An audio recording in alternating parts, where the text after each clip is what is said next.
কি কি? গুনাহের যোগ্যতা, নেকির যোগ্যতা। গুনাহের যোগ্যতার জন্য কি কি লাগে? মদ খাওয়ার যোগ্যতার জন্য কি কি লাগে? জেনার যোগ্যতার জন্য কি কি লাগে? জুয়া খেলার জন্য যোগ্যতার জন্য কি কি লাগে? চুরির যোগ্যতার জন্য কি কি লাগে? ডাকাতের যোগ্যতার জন্য কি কি লাগে? কালকে অলিপুরি সাহেব দামাত বারাকাতুহু বড় সুন্দর বলেছেন। আল্লাহ তাআলা হায়াতের মধ্যে বরকত দান করেন। তিনি হুজুর যেটা বলেছিলেন, আমি আমার ভাষায় বলি, আমি তো হুজুর ভাষায় পারবো না। জাতির কলিজায় আল্লাহ তাআলার ভয় সৃষ্টি করা ছাড়া জাতিকে দুর্নীতি মুক্ত করার কোন তাবিজ সারা পৃথিবীর কোথাও নাই। একটাই তাবিজ, ও জাতির কলিজায় আল্লাহর ভয় ঢোকা।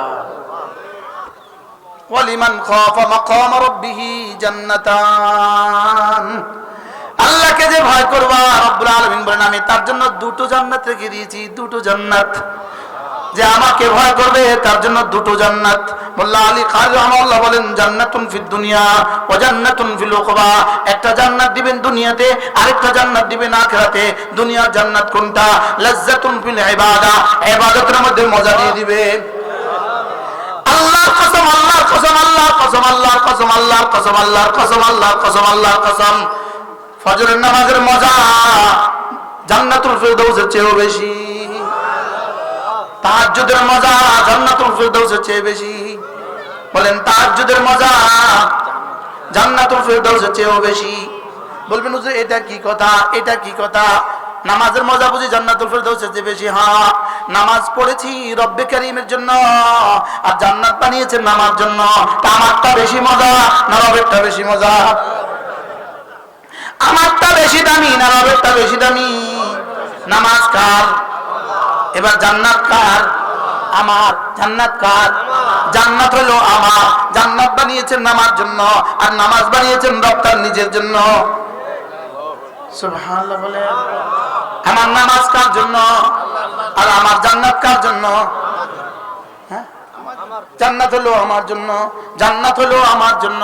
তা আমি গোলাম কদ্দুরেই গোলাম, আমার জান্নাতটা কদ্দুরেই হবে। আর আমার রব কেমন, আমার রবের নামাজটা কেমন? সুবহানাল্লাহ বলে না? আরে আমি তো দৃঢ়তার সাথে বলি, কেউ বুঝলে বুঝুক, না বুঝলে নাই। আমি বলি একবার সুবহানাল্লাহ, এই শব্দটাই জান্নাতের চেয়েও দাম বেশি। কি? কেন? জান্নাত কার? জান্নাত বলো আল্লাহ। জান্নাত কার? এবার সুবহানাল্লাহ কার? এবার কোনটার দাম বেশি? এজন্য আমাকে জান্নাতের জন্য বানান নাই, আমাকে বানিয়েছেন ইবাদতের জন্য। জান্নাত হলো ইবাদতের পুরস্কার, মূলত জান্নাত ইবাদতের পুরস্কার না। জান্নাত হলো ইবাদতের পুরস্কার গ্রহণ করার জায়গা। সুবহানাল্লাহ বলেন না? ইবাদতের পুরস্কার হলো মূলত রব্বে কারীমের দিদার, হলো ইবাদতের পুরস্কার। রব্বে কারীমের দিদার হলো ইবাদতের পুরস্কার। রব্বে কারীমের দিদার পাওয়ার জায়গা হলো জান্নাত। সুবহানাল্লাহ বলেন না?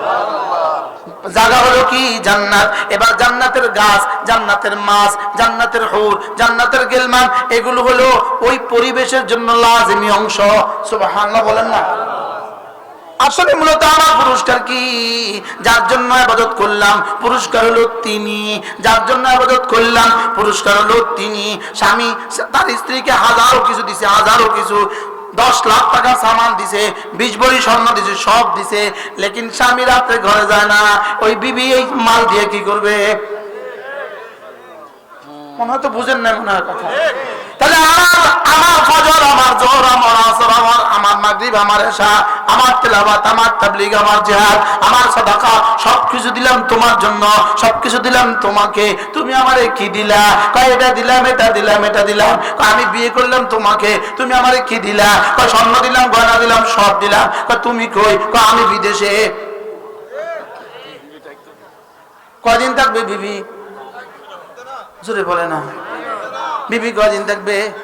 আচ্ছা 1 বছর, আচ্ছা 2 বছর, আচ্ছা 7 বছর।